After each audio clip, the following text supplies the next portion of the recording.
They're jacked with Pepsi. I'm there for the pack out. You just got to pack me in. Committed to the bow early on. Like I love getting close and putting up.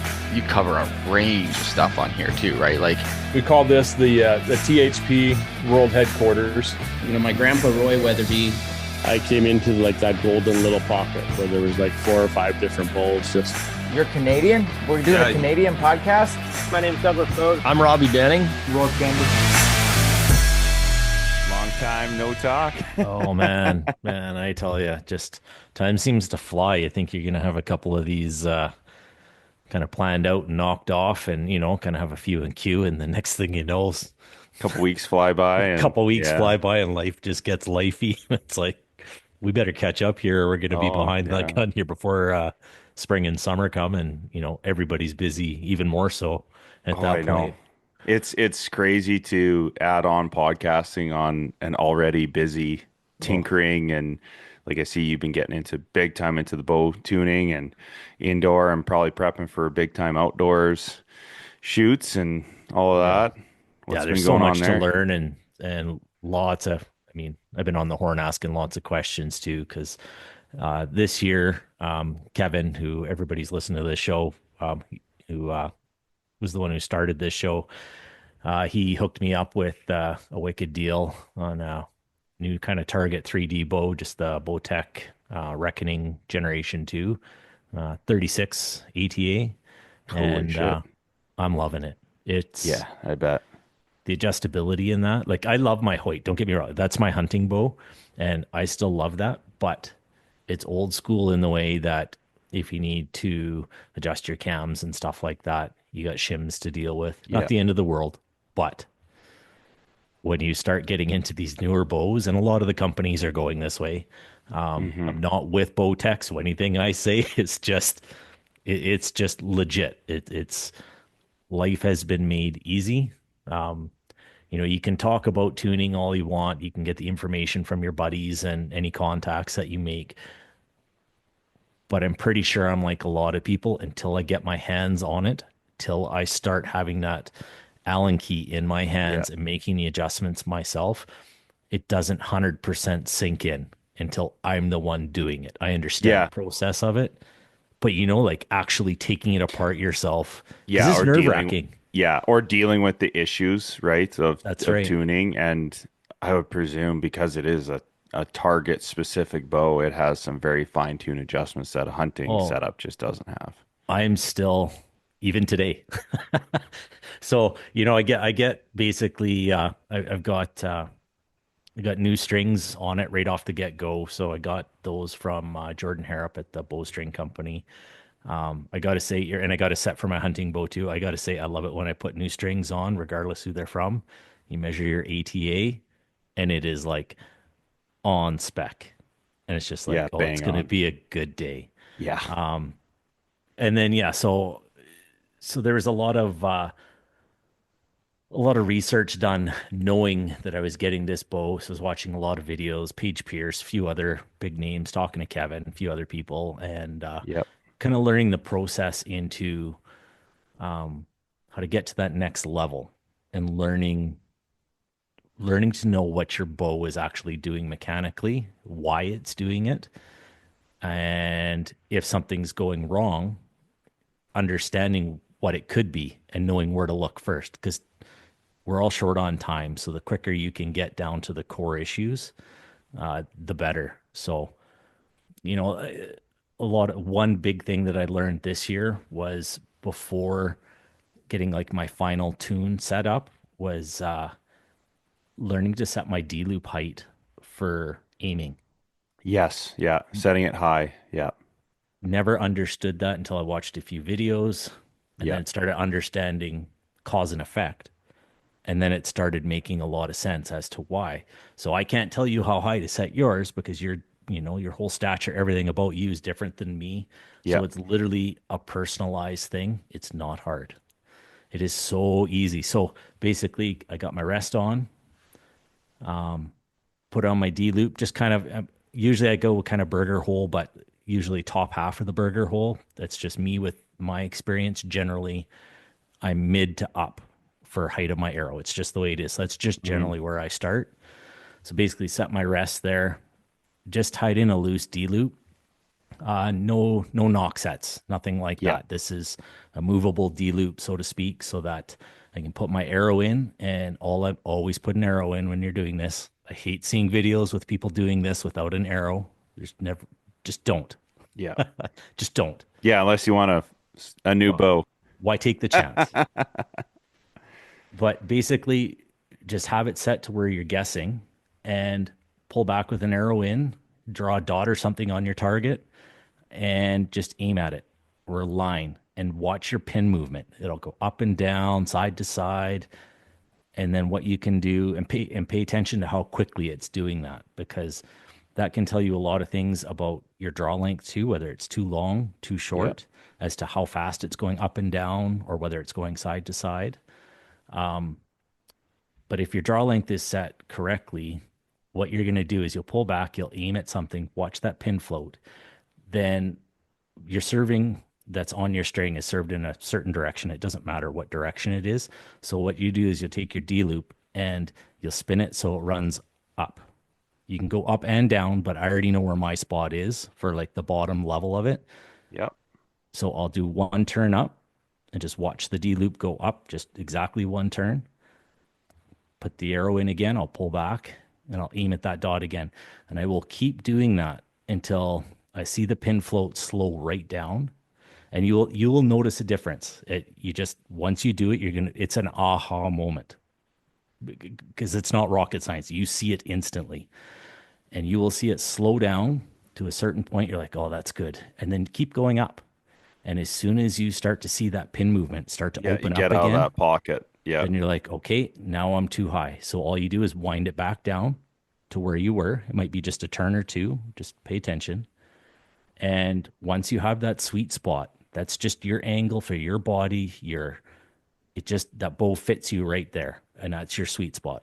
And once you have that, now you just adjust your rest in according to leveling that arrow out. That was a huge one for me this year.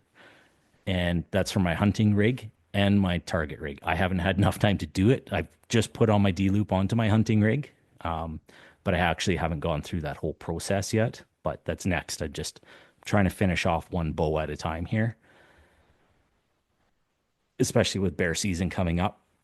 I'm pretty close to having the target bow set up. So yeah, and then it's time to move on, because you really got to get those reps in, make sure everything's stable, not changing, right? Oh, man. Yeah. I got some strings from the bow string company too. I got to throw them on and get stuff tuned in. My bow's been shooting so well. I just know it's like you're in that point of, do I make the change now or do I wait? Well, I got to make the change. I know I have to. I'm going to get the reps in, and then it's going to go to hell. That's usually how it is for me, especially with those factory Hoyt strings. They go to hell quick. They're good to a point, and then you get up and down hits, you lose poundage. Oh, man. Yeah. I don't understand. And I'm not picking on any company, but seriously, people are spending $1,000 to $2,000 on a bow. Yeah. Put some good strings on it. I mean, do everybody a solid. That's seriously. Well, it's more now. Do you get the emails? I got the emails. I've not looked at the price. I was actually looking you at don't want to. Oh, man. You'll be happy you have a couple good bows. Okay, that's good. Yeah, it's 25% minimum increase on all bows, on all flagships. Like, that's significant. Oh. Like, any of the carbons, they're gone. Like, I don't know who could afford to shoot those things. Yeah. Unreal. I don't know what the exact price, and that would put them at like $3,000, because it was at 26 for some of those carbons. Yeah. Yeah, that's really going to be a big uptick for the Matthews lifts, I think, and just the aluminums. I really hope that the few bow shops that we have across Canada aren't hammered too hard. I hope not. We don't have enough of them as it is. And that's how all this is becoming. It's like an attack on anything that's masculine. I don't know. I know it's attack on everything, really. It's a tariff. It's not specific, but it's just how this stuff plays out. It's expensive, right? Yeah. It is what it is. You just hope and pray, I guess, that things get back to normal and everybody can start to, afford some toys and some hobbies in general. Yeah. Hopefully it's short-lived. I hope so. Yeah, I did order, like, if you got a couple things I ordered right away. Yeah, That's just exactly. like Me they're too. in stock, little Yeah. parts, like even like a little lizard tongue Yeah. launcher. I ordered Yeah. one today, and I was like, Oh, nope. that's a for sure. You need that. Yeah. Yeah. So it's just Yeah. like you have to have spares, and it's just like, okay, let's get this done right now because it's just Yeah. going to get more expensive. They're in stock, so get it. That's a good lesson learned for, especially if you're doing very technical stalks for mule deer or elk, or you're having to bushwhack a lot. Yeah. You need the replacement kit for your rest. Oh yeah. Yeah, and there It's is like a shelf life on that. Like you shoot X amount of reps, like stuff goes wrong. Like I know with my not to pick on any rests, my AAE Elevate 2.0, like it has a laminated launcher yeah. and they made an improvement. Well, guess what what fucked off on it? Oh Well, the no. launcher, you put X amount of thousands of rounds as it hits because Yep. they want you to have it braced. Well, the tip starts to bend, but that's what makes it so accurate. Is that Yeah. it's like that's how the launcher works. So if you get contacted, it won't even do anything. It'll just kind of nick it. It'll cause issues, but eventually it starts to bend and then snap off Oh sometimes. no. So they improved it. They made it more solid, but yeah, I didn't have that kit and they could obsolete it, right? Yeah. And that's a risk you take. I know it's not a big deal, but sure is a big deal when you're on a draw of a lifetime or a 5-year draw or 10-year Oh yeah. mid-season. You just come home and your frame of your launcher's wrecked and your launcher's all messed up. Like you need that shit immediately. You're not going to get it. 2 weeks could be devastating for your hunt plan, right? So have that stuff set aside. Anything that you're capable of fixing out at camp, have a Yeah, spare. yeah, And I know it's easier said than done. Accrue it over time. Not everybody gets yeah, a bow every year. Maybe you're going to carry that rest too from bow yeah, to bow to bow as well. yeah, Well, make sure you got some spare parts for it. yep, Like there's some that are better than others in the way that, not quality wise, but in the way that you can come up with some jimmy rigging to make them work. yeah, yeah. Like my Hamsky Trinity, that whole the timing rope that goes down to your limb. I'm sure I could fix that with a shoelace if I had to. Yeah. You know, Yep. there's stuff like that if you don't have the parts, at least know how you can fix it if need be. That's why I always prefer going with a limb driven initially. I am cable right now, but that was for a separate problem I encountered. Oh, I like the limb because I knew that I could fix it no matter what. I didn't have to like if the cable driven, if it pulled through my string, you're kind of fucked. you're done. You're kind of done.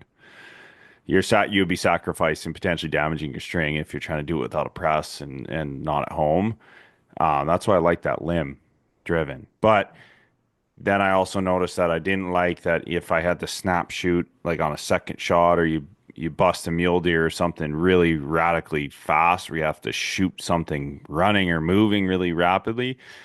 It can be tough when you're trying to pick up that launcher. Yeah. It can be tough if you're not rock solid, like you're trying to move while drawing. That can be tricky.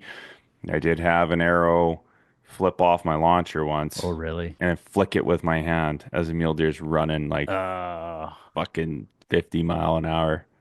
See, with Uh, my Trinity, it's got the full containment. Yeah, So I could be upside down and that thing will pick it up. It'll pick it up, Yeah. which is, Yeah, yeah. And I did that because of what I hunt out here. It Yeah. wasn't anything else. It It's- was just like, yeah, this is just, I can guarantee myself I'll have the least amount of problems with Yeah. this rest where I am. So that's not for everybody else or wherever you yeah, are. That's exactly. just specific to me and where I am. But yeah. Yeah, you definitely need to pay attention to wind too, because for me, that's my biggest determining factor for success. You need that wind to get the stock, but if it's higher wind, it can also screw you. My uncle had a couple of weird encounters with limb driven, where he had like more of a target style, not quite a lizard tongue, but the older ones that were Yeah. like that. And he had to draw back, I think he said 5 times on a bighorn sheep Does something because the else. wind was just blowing the arrow off. And the last time he drew back, he was holding the arrow on the rest with his finger That's and something else. shot through his finger. Like had to like let go and just like let go of his bow as he was shooting. He's like, it wasn't very far, it was 15 yards, but this bighorn's just looking at him like, what is this idiot doing? He's just drawing back. And it's just it was because it was a blizzard, right? Yeah. So, you're gonna have those encounters where you don't all I'm saying is learn from our mistakes. Yeah. Yeah. Most Yeah, you don't want to definitely. learn that on a 200-inch mule deer. Like you don't No. want that shit. So that's why I went to full containment, like the QAD MX2 with the integrate. It's been pretty good, but again, there's those things that we need to be checking right now. Like you're shooting a lot of volume. If you have felt on your rest, you really need to have backups of that, and it can actually not like throw your tune too bad, but you'll eat through that and you'll start kicking off your arrow. That's one thing I've noticed. I had that last year where my felt unevenly Okay. wore and it was kicking arrows.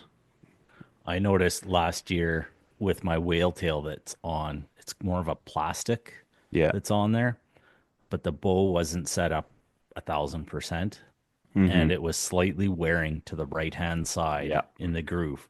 Yeah. And after a bit, I was like, I noticed it, and I was like, I'm very happy. Like, I mean, I was shooting laser beams with broadheads at 70 yards, but it's like that is not wearing right. There's something off Hmm. with this bow, and I ordered another one and I put it on right away. Slightly different material. I don't know what the heck they make the spares out of now, but it seems way more durable. Yeah. But at the same time now, I, accrued the tools that I need, the draw board and the press where Yeah. I can check it monthly or weekly. As soon as I feel like something's off, I can double check on it. So it's taken me a long time to get to this point to be able to get to them, and a pile of overtime to afford it because it's not cheap. But Why don't you talk about that for the listeners? Like like going through this process of beginning to get well, into tuning your own stuff and taking on using a press. What was that like? well, I'm gonna tell you right now, the first time you do it, I don't care how many buddies you have, how much knowledge you've gained from them. The first time you do it on your own, it's nerve wracking. And I bet you It, feel clueless like a fish oh, out of water. Like oh yeah. it's It's just like, okay, is this in right here? Yeah, yeah. no, I think I got it. Yeah. And so it takes, well, I won't say a long time, but it takes a few times of putting it in and out. Let's say the press, especially if you got a couple bows that you're working with. So you got different lengths and you got to adjust the fingers depending on the type of limbs that you have. Yeah. So there's the other thing that kind of you get confident and be like, okay, I know how to set this up for this bow. And so you need to run through a few bows. And, the first time you use the draw board, making sure you got your arrow in. And then it's like, okay, is that safety strap on there? Am I okay? Well, I'm Hmm. sure it's good. I'm sure it's good. I just hold it on there. Yeah, the And triple check and you paranoia. Yeah. triple check paranoia. And then you get it there and it's like, oh, okay, that wasn't so bad. And, but honestly, now, I've been using it steady for 2 months now, 3 months, 2 months. We'll say 2 months anyway, 2.5 months. And yeah, I'm at the point now I just throw it in and press it, put the peep, adjust the peep, do a soft tie in on the peep if that's what I'm working on, is just Hmm. adjusting that in the drawboard. Something's not feeling right outside here. I put it in the drawboard. Like I just walk in and do it. There's no more iffiness about it. So it has been fantastic to go in, put it on the drawboard, check your timing, go shoot outside for a week or so. And I noticed that something didn't feel 100%. It was actually just 2 days ago or whatever. It wasn't that the grouping wasn't bad because I'd made some other adjustments from when I got back from my vacation. But I was just like, no, something's just not quite right here. It doesn't feel like it did before. Hmm. And it wasn't much. So I put it on the drawboard. Sure shit, I needed to adjust one cable, half a twist. Boom, timing's right back to where it should be. Couldn't So do that before. yeah. So now that you're hyper aware of this, what are you finding as far as like ramping up your volume and what is that doing to your tune? Like obviously like when you don't have a press, you just kind of forget about it. You just kind of shoot your bow. What are you seeing as far as like when you're paying attention to it daily, you're looking at this stuff? What are you seeing? It's slowing me down now more, but it's speeding me up in the long run. I mean, it's slowing me down now because I'll shoot 60 shots in the back, and I'll be like, no, no, I got to go check this. There's something slightly off here. Something's changed a little bit, and we're not talking much. We're talking micro, but it's only because I have the tools. In the That you're past, seeing that. yeah, and it's knowing it's because I've seen it on the draw board, and it's like this half twist that I put in wasn't a big deal. It was just something wasn't. It just didn't feel right when I pulled it back. And I know it sounds anal, but seriously, when you start doing it and you pull back, you start. I think you become hyper aware of the slightest things that are off. Where when you don't have a press or any other tools to help you out, you just learn to shoot with it. And that's what I was doing before. Closest bow shop I had was 2 hours away. Yeah. So I'm not going down there every weekend or every other weekend. I don't have time for that. That's like my same thing. I gotta make a day of it and go to Calgary, right? Yeah. 2.5 hours. So another big thing I did, super cheap, super easy this year because I have everything now, is I built myself a paper tuner. Yeah. Just out of some irrigation pipe. Super simple. I'm going to do a video on it actually because of how simple it was and what a difference that has made, because there's times where I'm already past this point, but it'd be like, oh, that arrow just didn't quite look right. It kicked funny. Why is it kicking funny? So I come downstairs to my basement and I put a couple arrows through the paper tuner, and I've still got a couple that are bare shaft too. So I kind of compare the bare shaft and the vanes. I like to do both. Just again, you understand what's happening. You understand the correction that those vanes are doing. But I'm tuning to that bare shaft. That's what I'm adjusting to. But I still like to know how much forgiveness those vanes are giving me in all reality. So if I don't see that, that laser beam, maybe my arrow just that nock needs to be turned a tiny bit. But at least if I come down here and I see a tear, which is what happened the other day, I saw an arrow that just kind of kicked just a tiny bit off and it didn't feel right. That's when I checked my timing and I was like, oh, I need to put half a twist into this. And then all of a sudden everything was laser beam again. Bullet hole through the paper, went outside, shot, and was like, okay, that looks better. The bow feels a tiny bit better.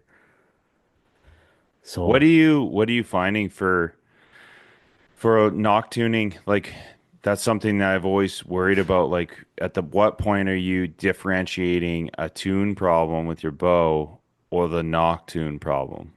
Well, like an orientation change on the nock, because that's something I've always been hyper aware of making sure that I'm not masking a tuning problem with my arrow nock tune. So what I did is I did a pretty good tune. I made sure all my timing and everything was bang on. I didn't put any fletchings on any of my arrows that I bought until I went, and it took me a while, let me tell you, because you're shooting all four sides of that arrow. But what I mean by that is I've got some Victory arrows, 23s, VTACs, and they have a spine alignment on them, which is great for a good starting point as far as I'm concerned. So basically I'll set my nock up so it's in line with that spine. And I'll paper tune with that. So I'll shoot that one spot, I'll flip it 180 degrees, I'll shoot again, and I'm marking on the paper which position it is, because you're going to have 4 positions that you're going to start with. So you flip it 180 degrees, do your second shot, mark it on your paper, make a little, go to the 90-degree part of your nock, just put a dot or something so you know what's what. I put a line for my starting point so I know what's first, and then there's nothing on the second. And I've got a book too that I write everything down in. So I turn my nock to go to that third position, flip it 180 degrees, fourth position, and I did that on every single arrow. And out of my 12 arrows, they're all shooting virtually bullet holes. I got 2 that are like the teeniest, tiniest tears, but I can't seem to nock tune those out, so I'm not too worried about them. And I mean, they're micro. But basically, I checked every single arrow with the equivalent amount. I guess the key thing here too, I should mention, is I weighed the fletchings that I was going to put on. I was going to do 3 fletchings. So I weighed those and I put the equivalent amount of electrical tape on the back end. So it didn't change the dynamic spine or anything on that. This is what it's going to be. So I went through that process with all my arrows. And as soon as they had bullet holes, I marked it down on paper. I made a final mark For on nock my arrows and orientation. my Yep. nock orientation. Yep. And I put a silver Sharpie right through it. I blacked out the old ones. Yep. So it's like, that is it. And then I'm running 3 vein for those this year. Yep. So that's where my cock vein is going to go, is right on that spine. And that's the whole point of this. So everything is positioned the exact same way coming off that launcher. So that was the first time I've ever done that. And holy shit, was Big that difference. that was an eye opener to see the difference in tears without changing your tune, because my timing was already good. I'd already felt good about that. And my first arrow, I was like, well, I don't know what I'm going to tune to. And literally by the second arrow, I was like, man, these things are doing bullet holes. The timing is Yeah. fine. Yeah. I just had to turn my arrow. So I can implore more that with how simple this is, everybody should do it, because you don't want to tune your bow to that big right tear, that big left tear. That doesn't need to be done. Your bow could be fine, but you don't know until you turn that nock. So that was probably my second biggest thing, other than the D loop height adjustment. But I didn't have to change my tune after I'd set my timing, after I ran through all my arrows. I got every one of those arrows to shoot bullets without touching my bow.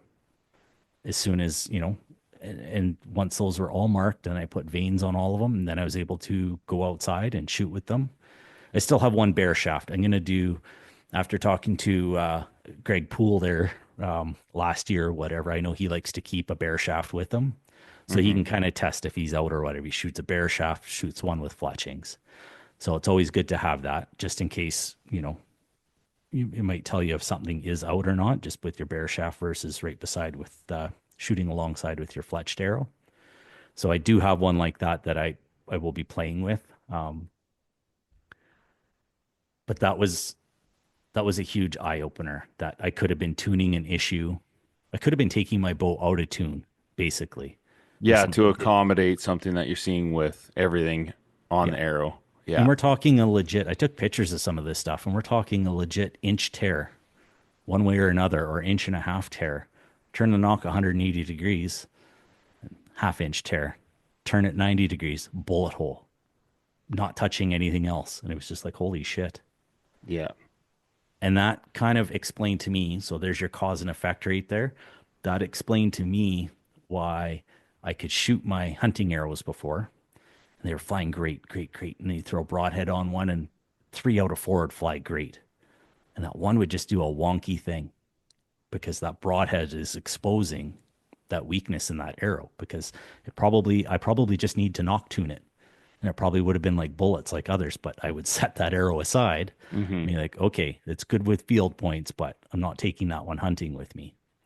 Knowing that now, I'd strip that arrow. Well, it would already be done, but if not, I would strip the arrow down, take it downstairs, shoot it through paper, and nock tune it again. And I'd probably be able to use it hunting, because I'd be confident it was shooting straight. Yeah, and that's especially important if you're not running, say, like a Victory Elite or something that's guaranteeing like a 1,000ths. Yeah. That's for straightness. I think that's a lot of people will just get the elites or the 1,000 straightness, but you don't know for sure necessarily how much you're planing when you put a fixed broadhead on the front. That's what it's exposing. That's why there's so many people going towards mechanicals, because even if it's planing, it's not catching the wind temporarily and planing it to the left or right or up or down, right? And that's what exposes. I think it was Brandon McDonald on YouTube. I watched a video of that years ago where he was talking about moving his rest as far to the left as he could and shooting a field point, a mechanical, and a fixed, and showing how that mechanical really wasn't that affected by it. Really? And the fixed was just flying way to the left, like off target almost, and just really shows that, especially if you're going to be like hunting elk or moose and you're going to run a fixed, you really need to put that a little bit extra work into this stuff, because, and this is all presuming that you're starting with a square rest and all your measurements are perfect. And that's a good starting point.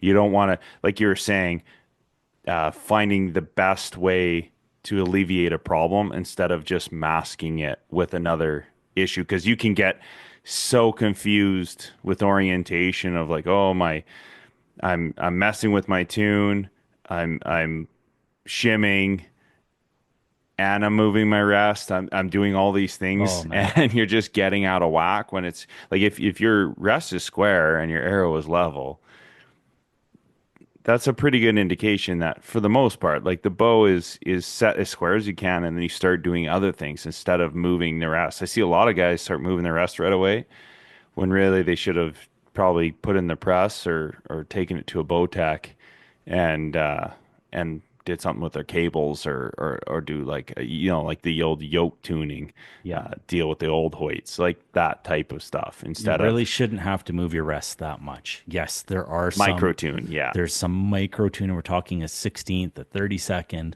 Yeah. We're not talking half an inch. If you're doing half an inch or anything like that, there's something else is the problem. yeah. You Do need to not do stop. that. Yeah, you need to stop.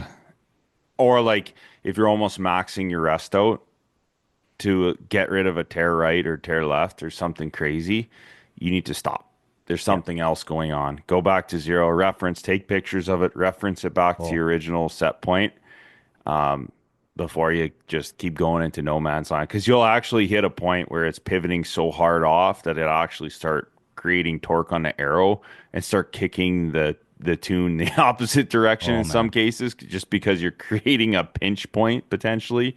Yeah. It's wild. Like a lot of guys don't realize that when they start tuning their broadhead, doing their broadhead tuning, Oh, you have to be you have to be very, very careful. And write it down. Take pictures like Derek said. I do it all the time because when you start doing 2 or 3 adjustments, even 2 adjustments, You can get lost. I will guarantee you over time, at some point, you will forget what you did. Yeah. And you get it mixed up with something else. But if you just write it down, Yeah. 2 ticks to the right. I do it with my sight. I even put it in my phone if I'm at the range or something and I'm adjusting my left to right or whatever. I still keep track of how many adjustments I made before the end of the day or on that day. Because generally, I don't make adjustments unless it's a couple days in a row, because we all get tired from work. We're all fatigued. Maybe just got some tightness in the shoulders and stuff. Might throw you off a little bit. So don't make adjustments right off the get-go. But if you're having the same issue day after day, okay, then it's time to visit that. But you have to understand that everybody has bad days shooting. Oh man, Every and single nothing person. goes right when you're rushing. Yeah. Oh man, like just people rushing to get those shots off. You're running out of light. Pick a day when you have a lot more time than you think to really sort this stuff out and go nice and slow. Be very methodical with how you're organizing your thought process. Because And you exactly like you're saying, like if you start, I've done that where I'm in a rush. Yeah. And I'm like, oh, good. I accomplished nothing. I'm frustrated. And I need to redo all these shoots. Yeah. And I'm on this. I was itching to shoot this new bow so bad. Like anybody that gets a new bow understands exactly what I'm talking about. But I'm telling you, put the time in with your arrows to get them nock tuned at the very least. Then work on your tuning. Yeah. Because these steps at the beginning are going to affect that hunt. They're going to affect that 3D shoot that you've been waiting on all year long. Doesn't matter. You know what I mean? Yeah. Everything revolves around the arrows that you're shooting and the tune of that bow. So make sure that you take your time, especially at the beginning. Once I'm done here and my arrows are fletched and I've done my nock tuning, and I don't have to worry about them again. They're done. So take the time to get that part done. And if you catch one flying weird, pull it aside, write a number on it, something. And then maybe something's just kind of gone out of whack. Maybe it'll show you that the fletching's starting to come apart or something like that. But take the time at the beginning, then you don't have to worry about it at the end. The bow you're always going to have to pay attention to. But at least with your arrows, you're done. They're ripping down there. You're good to go. Pay attention to your nocks, your tips, and your fletchings to make sure they're in good condition. And it's a sigh of relief when that part's done and you're like, nope, my equipment's good. What else could it be? Yeah, you need to think about the whole system as it has this XY axis, and you're tuned perfectly in the center. And the farther out you go, you're gonna have your problems, right? But it could be your rest, your string stretch. You don't want your arrows doing that. You don't want your arrows accumulating to all those other things that are going to slowly change over time. And for the most part, I would say too, it's a good time to reassess. Like, say if you're shooting a new bow, but if you're checking your tune on your existing hunting rig and you've put a bunch of reps on, I think that's a good time to reassess if you need a new string or not, because Yeah. that's oftentimes if it starts losing tune and you're checking and you're constantly having to do big movements, or you need to add twists, think about that shot count, what's going on there and what it's been through. Like if you put it through water and heat and there's lots of shit in the string from dirt and stalks, might be time. That's why I always change every year. I just, no Everything matter has a what, shelf life. yeah, no matter what I did, every year I switch my strings. I mean, if you're barely shooting your bow, that's a whole nother problem. But if you're shooting it regularly, Yeah. that's probably a good time to reassess that. If your tune goes out of whack, think about how many shots you put on that string. Might be time Yeah. to change them out. Yeah. Because you don't want it wearing out or being really bad right when that important day is hunting Yeah, you want or that a shoot. peaking, You want it. Yeah. You want it peak to be at the performance best. and stable tune. Yeah. Absolutely. Yeah. And I think if you're doing like it's nice to get out and shoot, even if it's bad weather. I like shooting out in bad weather. Yeah, I like seeing what wind will do to my setup, how it's affecting my bow, what I have to compensate to deal with that. So when it's out at a shoot while hunting, it's like, I got Yeah. this. I know how to do this. But I would highly recommend if it's bad weather, don't go out for and groups. do grouping and worry about tuning on top of that. Like my You'll be next step frustrated. here is right now I need to go out and I need to do walk back tuning. That's my next step where I'm at with this bow. But this whole weekend is I've got a huge mess in my backyard from tons of trees that I dropped and cleaning that out. So I'm tired. My muscles are sore. That alone is enough to be like, nope, this walk back tuning is very important. Are you talking walk back tuning with bear shafts or with broadheads? Just no, just with my field points right now. And basically draw a straight line and a T basically is what I do. And I'll set it up at like my 60-yard mark out at the range. Yep. And I'll go back to 20 yards and I'll shoot a group. Might actually go back to 30 yards because I don't like shooting tight groups at 20 yards. Arrows are expensive. Basically, I will shoot with my 20 pin on that tee, the exact same spot. And then I will step back another 10 yards and I will shoot another 5 arrows at that tee. I am not changing my pin. If you have a rolling sight, you do not change it. You leave it at 20. And those groups are going to drop down the bag. So I recommend having a taller bag so that you can do this. Yeah. And then I keep going back till I'm at 60 yards. So I'll start at 20, maybe only shoot 3 arrows so I don't break any. 30, 40, 50, 60. And what you're looking for, you can find charts online if you need to, but you're looking to see if those groups do 5, whatever's in your quiver. You're looking to see if those groups stay center on your vertical line that you have, whether you use, I use a little strip of like 3/4 inch Gorilla tape or something. Yeah, or electrical tape or something. Electrical tape. That's what I use. I actually bring a level with me too. I know it sounds anal, but you want it straight up and down because that's the whole point of this. Yep. And you are watching to see if those groups end up basically going on an angle out, either to the right, to the left, or down the middle.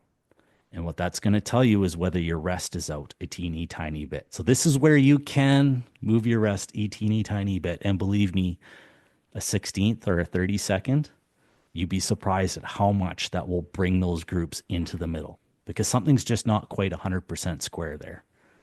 So again, don't do that on a windy day. You can't. You can't. You need a nice day to do that. Yeah. So work on something else if you just want to shoot. Focus on your release or whatever. Yeah. But when it comes to that, you're setting up for the rest of the season with this. Your whole setup is focused on it. So pick a nice day. Walk back tuning is awesome. It really shows you some issues. And generally, by the time you do broadhead tuning, if your walk back tuning is good and you've gotten all that, you're probably not going to have a whole lot of adjustments left. Chances are you're going to be bang on, and maybe a minor adjustment when you get the broadheads on. Yeah, I find that's one of my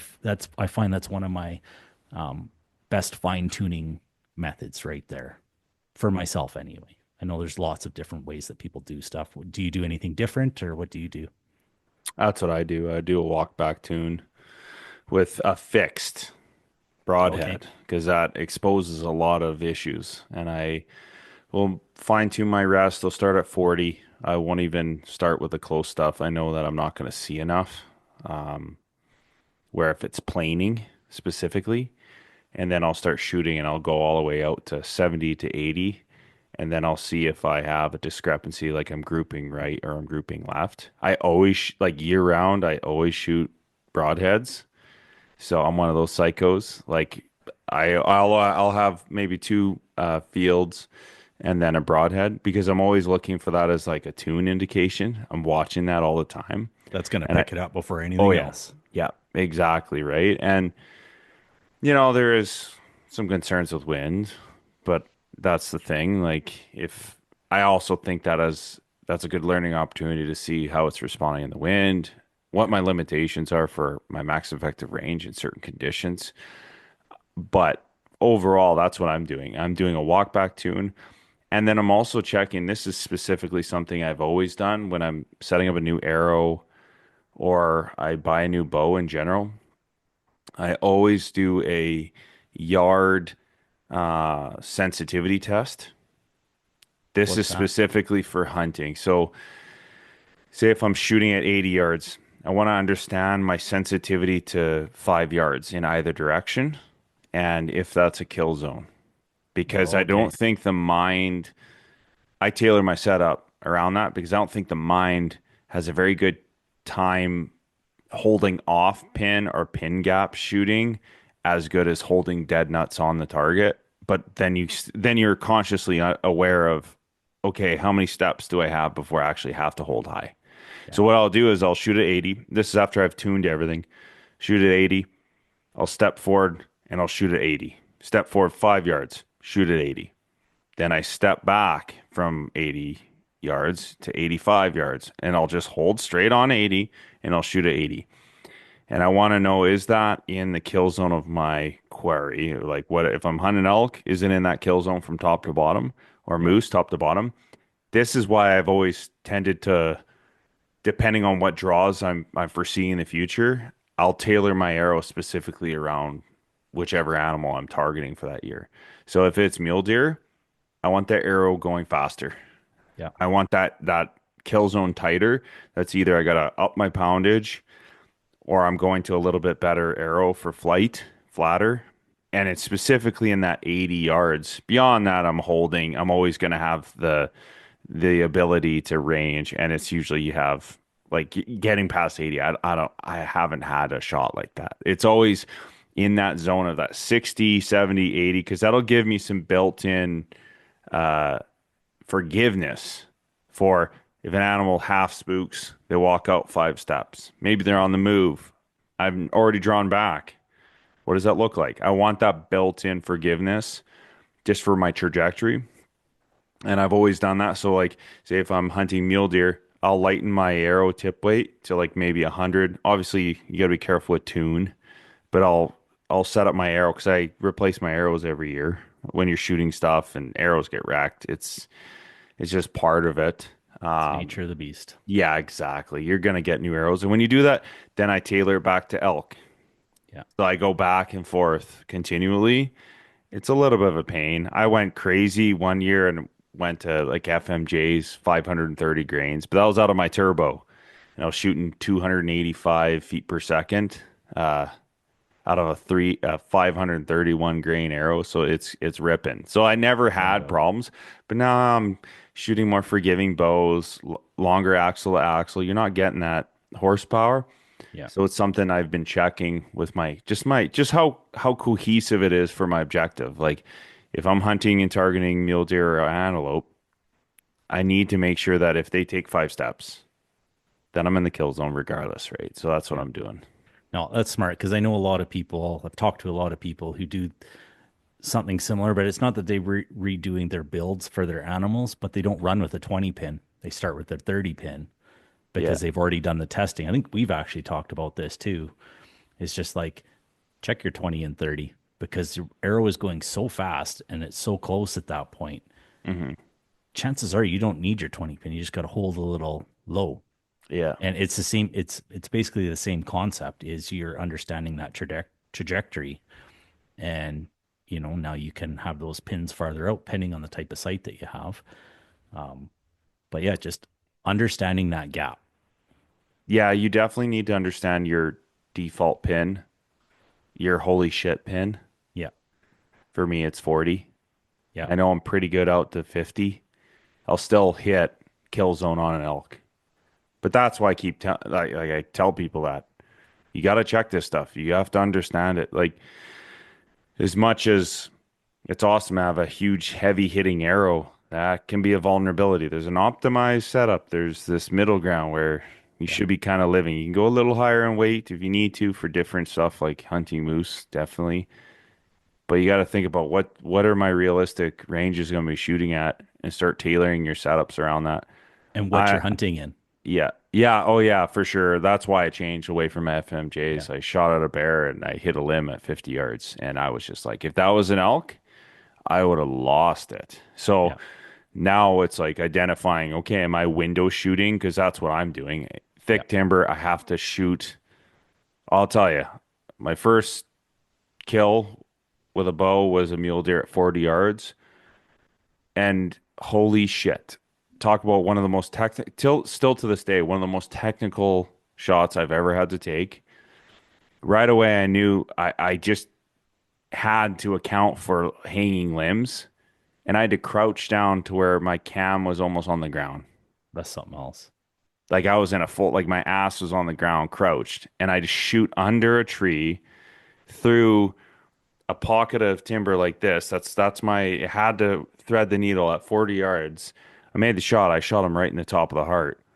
But right then, I immediately, like my first success with a bow, I was like, holy shit. Trajectory is like, that is king. That is the one of the most important things. Like obviously you need enough energy to hit and get that penetration. But if you don't have that trajectory, my arrow is not even going to make it to the animal. It's not a matter of whether or not I get the penetrations. In what? A limb? A stick, and this idea in people's heads that I can just punch through brush. I've seen stuff. I don't think you can in most cases. Like, oh, I got to fix blade. I'll punch right through that. You can risk it, but I've seen like on Elk 101, like Corey Jacobs and those guys, they hit a tiny little leaf, like with a little branch, like the tiniest branch. You would think it would just punch through. Sometimes it does. Other times it ricochets it and then it hits him in the top of the spine or something that you don't want to have happen, right? And you know, a great place to try some of this stuff is if you can find a 3D shoot around you that doesn't just have open lanes. Yeah.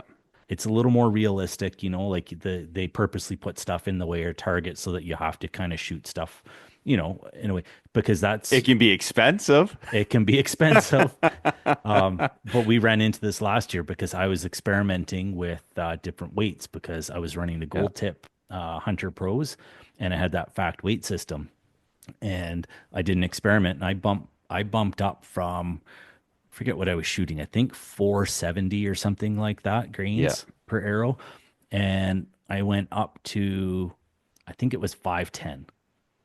And the arrow flight was amazing. Like they loved it. They were super accurate. I could stack at far distances. Yeah. But I had to change because our shoot, even like our one that we just leave up all year for everybody, we purposely put branches and stuff, or we might be testing out a shot be like, oh, I wonder if we put a target over here for the next, bighorn shoot, how that would go. Yeah. And everybody would shoot because everybody shoots different poundages and stuff like that. I was shooting the heaviest at the time, Yeah. but I don't shoot the fastest bow. We got some guys like you that have these, 31-inch draw lengths, 32-inch draw lengths, and they're ripping. So I actually couldn't make some of these shots that they were because I didn't have I didn't have the flat trajectory. I kept hitting branches. They're like, what are you aiming at? I'm aiming the same thing as you guys. My arrow is just hitting the damn branches. So, and all of them are like, you need to change back. Yeah.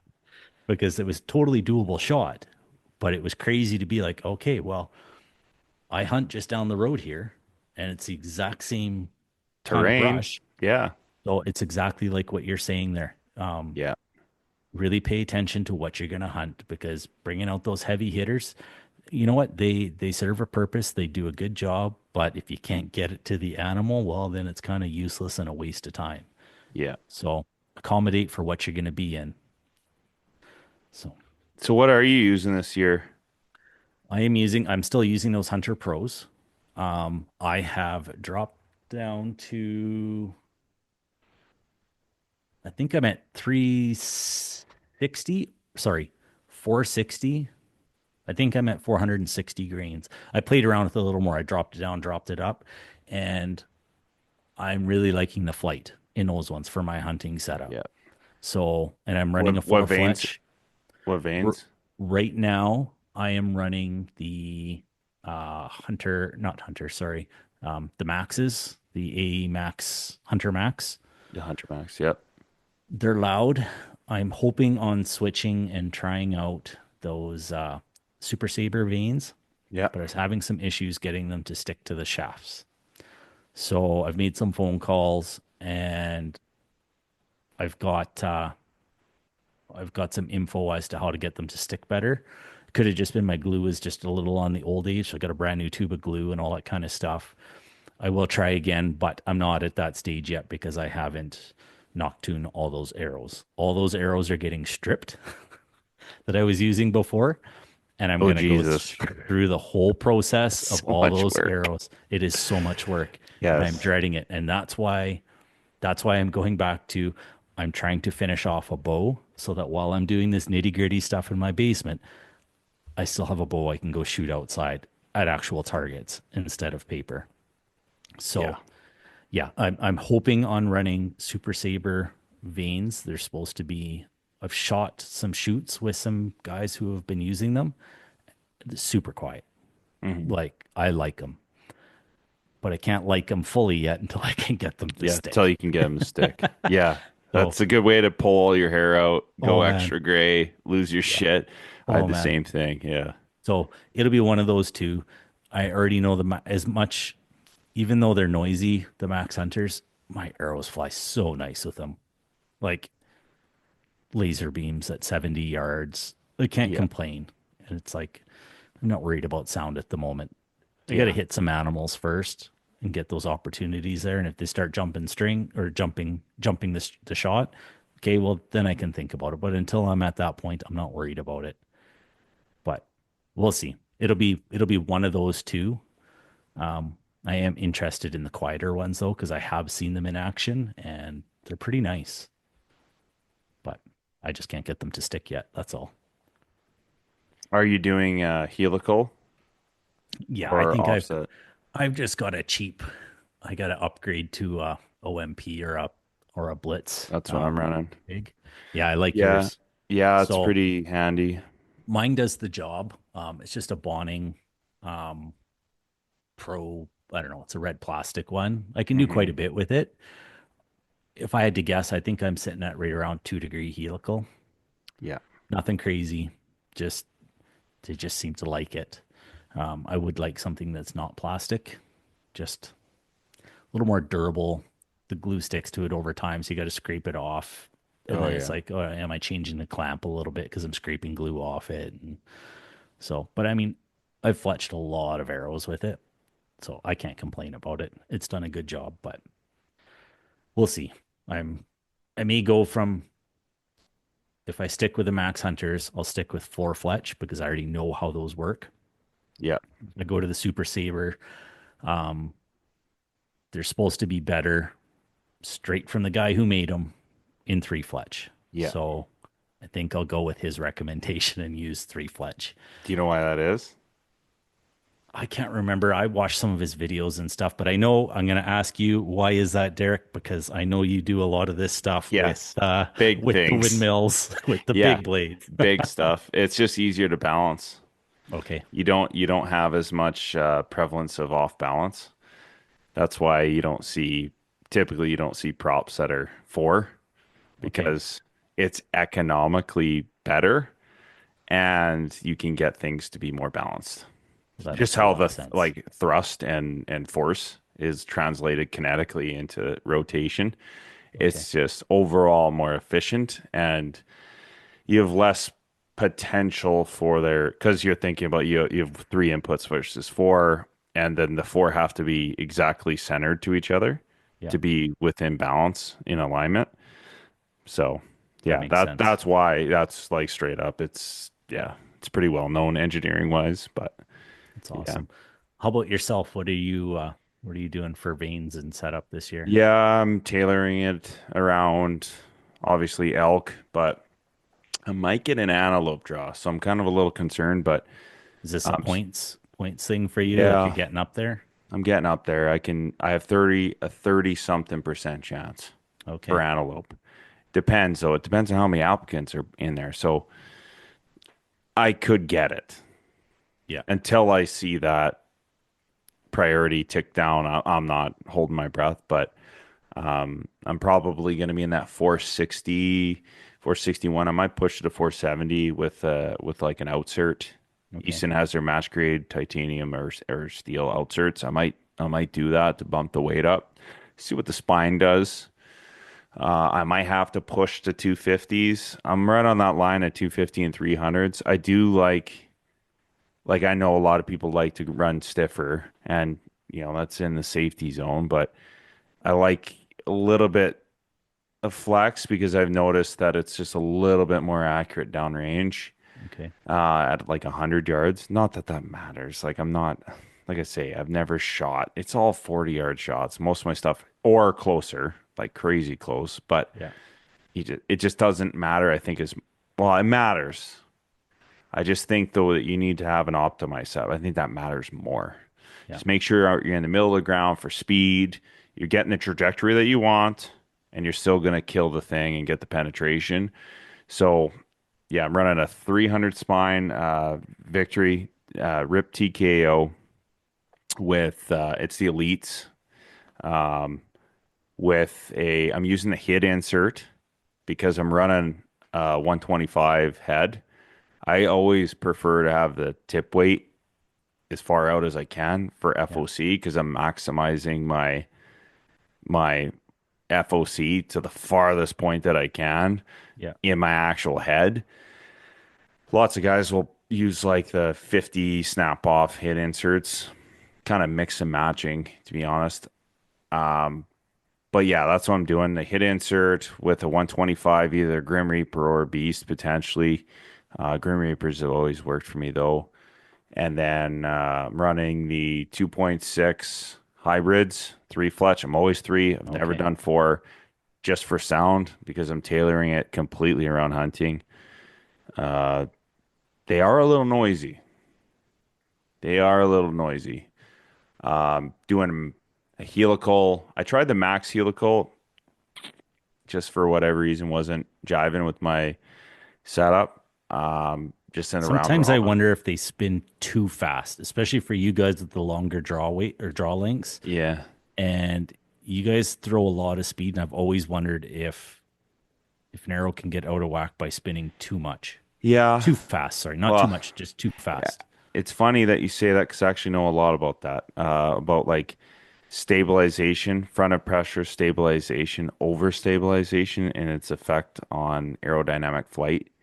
You want to be over stabilized if you're going to shoot farther because that spin speed will inherently slow down depending on your speed because it's catching drag, so it'll slow down. But then that's a balancing act between arrows are not bullets, so therefore they have that drag coefficient, that drag effect, and parachuting. So oddly enough, there's been quite a few tests around that for parachuting. I think it was like at 450 and above, you really don't have that much parachuting. So, Gotcha. I mean, depends on your speed. Like obviously, like if you have a really short draw length, but if you're shooting like a 29, 28 inch and above, you're shooting roughly like that 285, 300 feet per second. Typically, you don't see much parachuting if you're at and above that 450, but mostly it really kicks in as like almost zero effect at 470 and above. Okay. Getting to the 500s, it's not even visible because you have that momentum factor helping you at the back end of flight, so you don't get the same effect of parachute, right? But it's something that I'm always conscious of getting that optimized setup of I don't want to spin up so fast that I'm incurring potential tuning problems. I think that's like they say it stabilizes, right? But you have to be careful. There's a fine line between overstabilization where it's like leaking speed Yeah. and potentially like in bullets, it creates a yaw effect. Like if you overstabilize, you have it's a yaw. You have an internal yaw effect from the nose point that's flying through the air.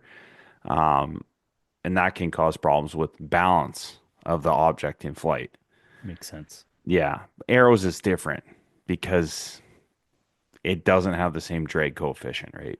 Yeah. Because it does have a thrust producer at the back end, so it's producing drag on the back end, and it's catching air, which produces thrust to spin it up. So it's different, but yeah, I don't typically do max helical. I like the same thing as you, helical clamp with a 2 to 3. I'm using 3, but my God, it's been stressful getting those fuckers to stick.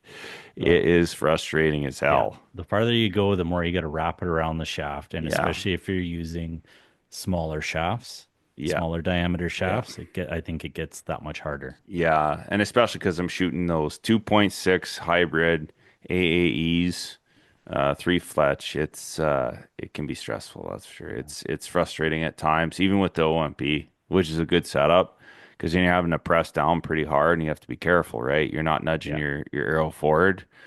That and I'm using nocturnals as well, so I've noticed some issues with that too. With the with the axes, they're so freaking tight you can barely get them in. With Really? the RIP TKOs, they start to loosen up, man. I'm not liking that. They got some durability issues. You're gonna have some problems with just keeping like nocturnals, keeping them nice and tight in your shafts. They'll start to spin and kind of do some wonky shit. And that's the thing I don't like about it as far as long term. It can be really expensive. I did have my my new string sets my serving specific to nocturnals. I was gonna get Jordan to move it around a bit so it kind of is good for both. And I was kind of like, fuck it. I'm just gonna go for my max performance for hunting. So Yeah. that's what I'm doing.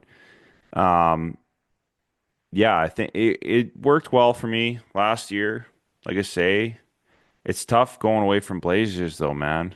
They shoot good. Tried and true. They're hard to. And the other thing too is we're up in Canada here. A lot of stuff will work where it's warmer. When you get up into the frigid cold up here, there's a lot of stuff that just doesn't work as well. They a lot of shatter. materials. Yeah, it's nothing wrong with the veins. We just have some extreme freaking shit that we deal with up here, and the materials don't like it. That's all there is. Nothing wrong with the veins at all. They're great. But when you get to minus 20 and minus 30, there's a lot of nothing likes it. Nothing. Yeah, and whether or not they like being shot through targets. That's one thing I need something that can be shot through targets because with my poundage and draw length, I shoot through targets all the time, and nothing gets me more frustrated than shooting through targets and I lost a vein. I'm like, oh my God. And or just even distorted the veins memory to the point that I'm like, oh, I got to strip it off or hit it with the hair dryer or something. But yeah, but that's what I'm running. Awesome. It'll probably come in at around 460 ish. like I say, we're always tinkering. Always tinker. And don't stop obsessive. tinkering.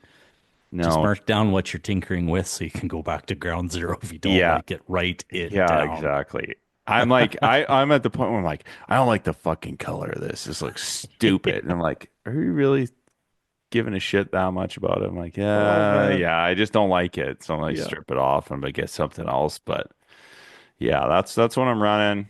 Same setup, black gold, 5-pin slider. Nice.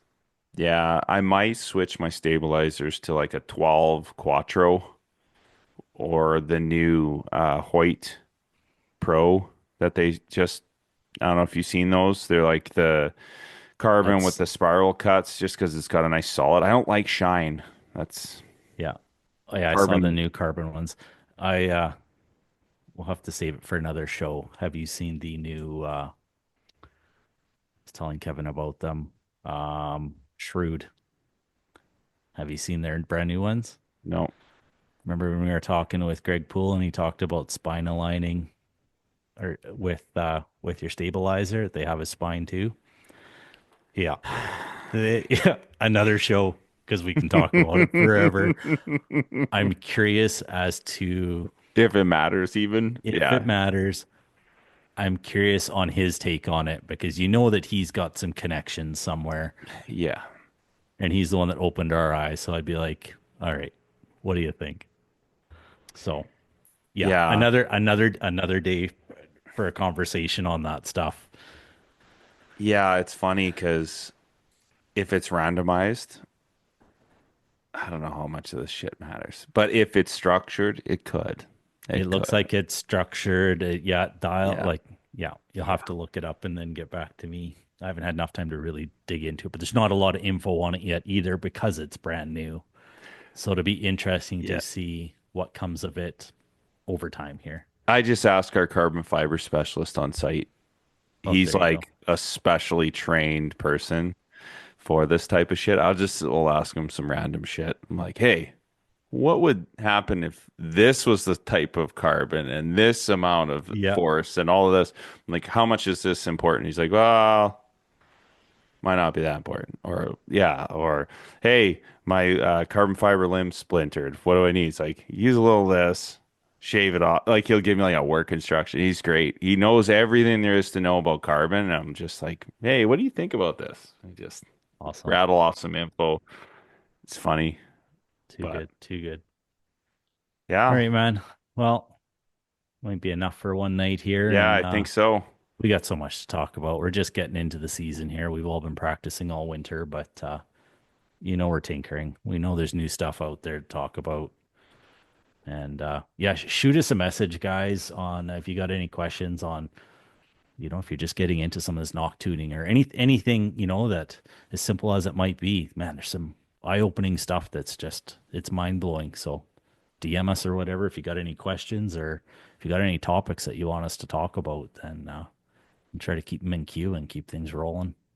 Yeah, for sure. And big shout out to our sponsors, Onyx Hunt. Great app if you're getting outdoors and you want to see what they got going on. Just go online, look at their packages that they have. And big shout out to those guys. If you're in the backcountry, it's definitely an app to be using. It can really help you demystify planning your hunt, zones of pressure, burn offs, has a bunch of information there that you guys can be using that can help you be more successful in the field, as well as Aku. Big shout out to them as well. I'm going to be ordering up another pair of boots here right away because absolutely. Oh man, they are nice. Yeah, they are. They are so durable. Yeah. Got 2 moose seasons, 3 elk seasons, and I just want another pair for a spare pair now because they're still unreal. They're still going strong. Yeah, I'm just getting into it, and it's just, you look at them, you're just like, yeah, this screams quality. They're going to last, and they got good soles on them, Vibram soles. So yeah, just if you're looking for a new pair of boots, just go online. We'll have links in the description here for both Onyx as well as discount codes for both. And go check them out, see what they got. Maybe there's something that you can use. Absolutely. All right, guys. All right. Talk to you later. Have a good night. One.